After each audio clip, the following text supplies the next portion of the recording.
Coming up on today's show, GM's car-sharing service Maven welcomes the Chevrolet Bolt EV to its Los Angeles fleet. The latest Tesla update now lets you see real-time supercharger status.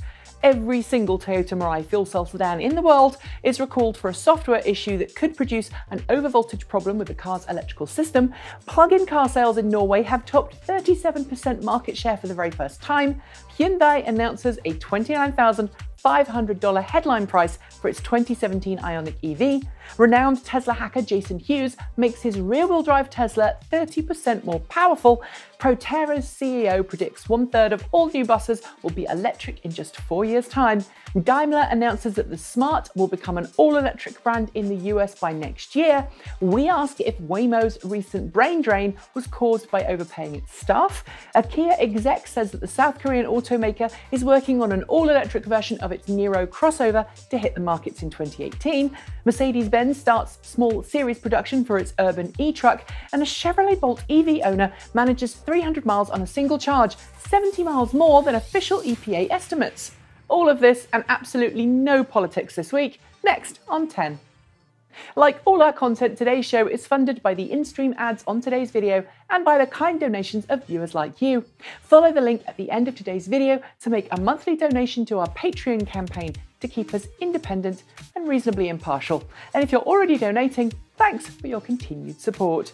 It's Friday, February 17th, 2017. I'm Nikki Gordon-Bloomfield and this is T.E.N, the green car YouTube show that should be 10 minutes long, but there's just too much news to cram in, and you already tell me I talk too fast. To start today's show, we're off to Los Angeles, California, where General Motors has introduced more than 100 Chevrolet Bolt EV electric cars to its established Maven car-sharing fleet. Since GM launched Maven City car sharing in Los Angeles back in October last year, there's been an average 56% growth in members month over month, meaning that demand for existing vehicles has soared in response. And since Maven supplies vehicles for Lyft's Express Drive program, where Lyft drivers can rent GM vehicles by the week so they can in turn offer Lyft services, the inclusion of more than the 100 Bolt EVs in the vehicle pool should mean that around 250,000 all-electric miles will be covered by its Maven fleet per month, based on current usage data. And to incentivize people to pick a Bolt EV over one of the other Maven vehicles, GM has teamed up with EVgo to offer free charging, at least initially, on the EVgo Freedom Station networks throughout California. Nice! With a Tesla Model 3 electric car expected to dramatically increase Tesla's electric vehicle market share, the California company is doing everything it can to make sure its supercharger network is ready for the increased numbers of people trying to make use of those super-fast DC quick charging stations. And so we heard last week that, as promised by Tesla some time ago, the company has now switched on the live status update feature of Model S and Model X version 8.0 software updates that was pushed to customers' cars back in January. Now, as well as route planning your journey to the nearest free superchargers, Tesla's new software will tell customers via an on-screen update information about just how congested their choice supercharger is, displaying the information in both graphic and text forms. In other words, if that supercharger you're heading to is kind of busy, you'll at least have a choice to replan your route in many areas. As for combating stall wait times, well, we also heard this week that Tesla has quietly started putting temporary additional supercharger stalls at certain locations where demand is going through the roof, just to help ease congestion. But the advice is clear. Use your car's onboard system to plan those routes, and if you see a supercharger getting full, consider charging elsewhere. It doesn't matter how careful an automaker is in its pre-launch testing or how large the vehicle production run is, there are always some problems with the vehicle that necessitate a recall, either for hardware issues or, more commonly these days, software issues. And that's exactly what all 2,840 Toyota Mirai hydrogen fuel cell sedans around the world are being recalled for this week, after it became apparent that a software issue with one of the fuel cell stack systems could result in it producing a higher than designed output voltage that could exceed total system voltage.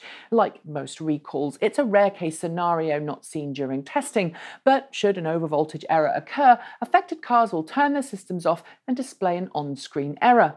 So, to fix it, Toyota is pushing a software update to fuel cell systems of each Mirai, a process that it says will take about an hour to complete at a local Mirai-approved dealership.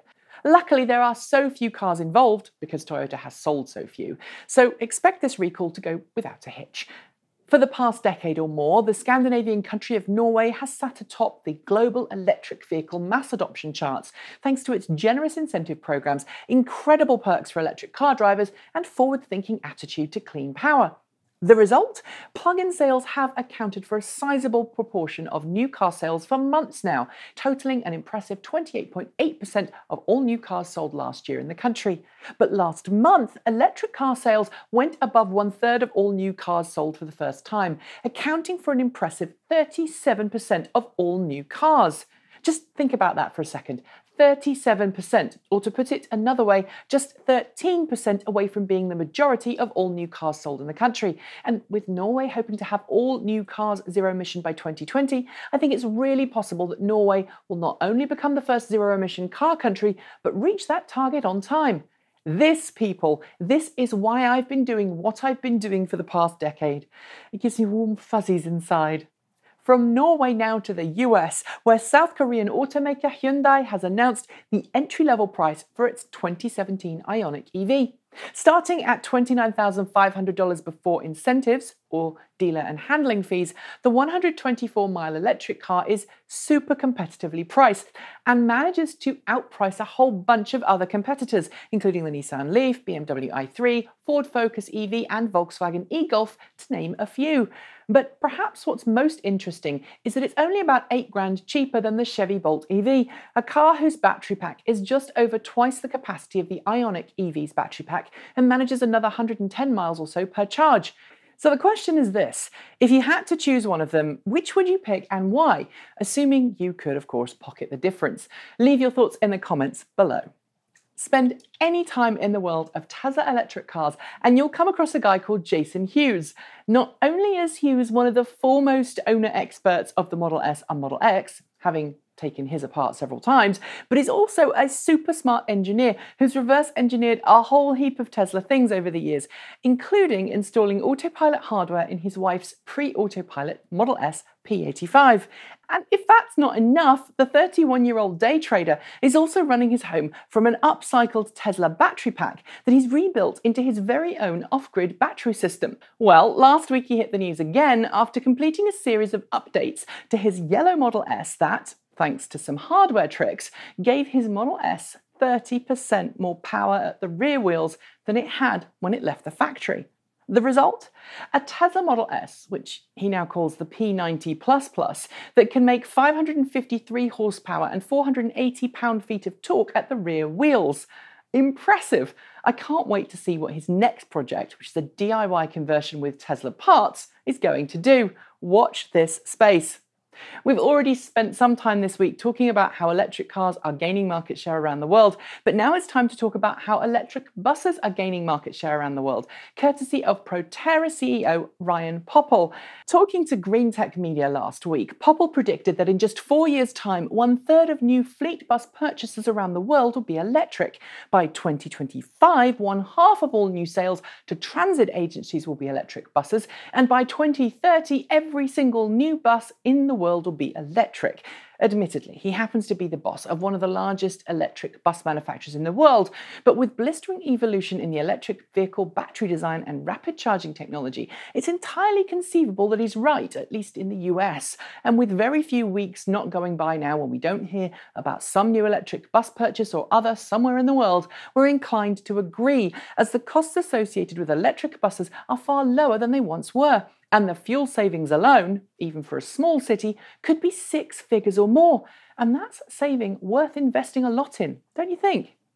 When it was first designed way back in the 1980s, the diminutive smart car, originally envisaged as the Swatchmobile, was meant to accommodate a hybrid drivetrain.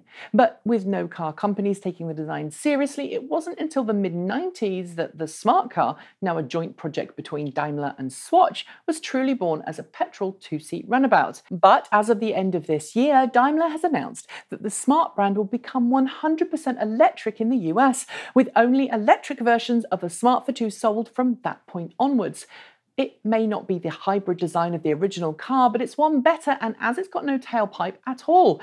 And you've got to love how this has all come round full circle. As to the rest of the world, well, you're going to get petrol, diesel or electric for the foreseeable future, but going all electric is now certainly a possibility for the brand.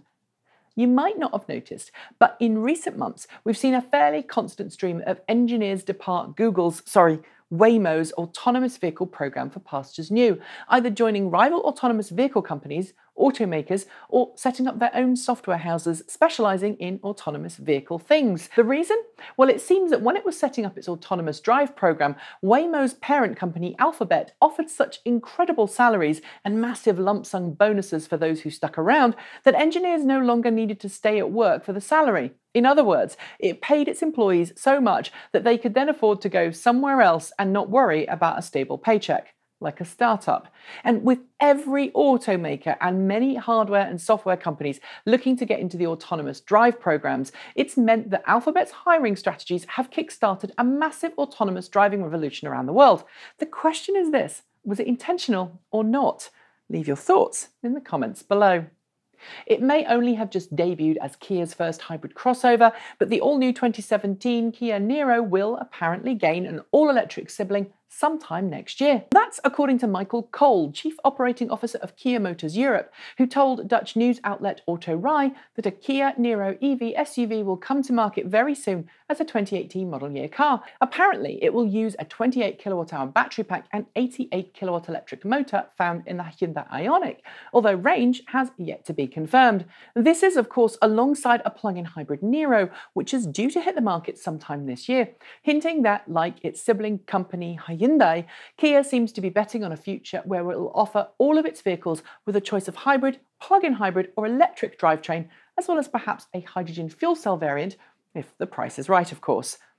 At the tail end of last year, Daimler's trucking arm announced the Urban eTruck, an all-electric truck that it planned to bring to market with an 18-ton and 25-ton configuration.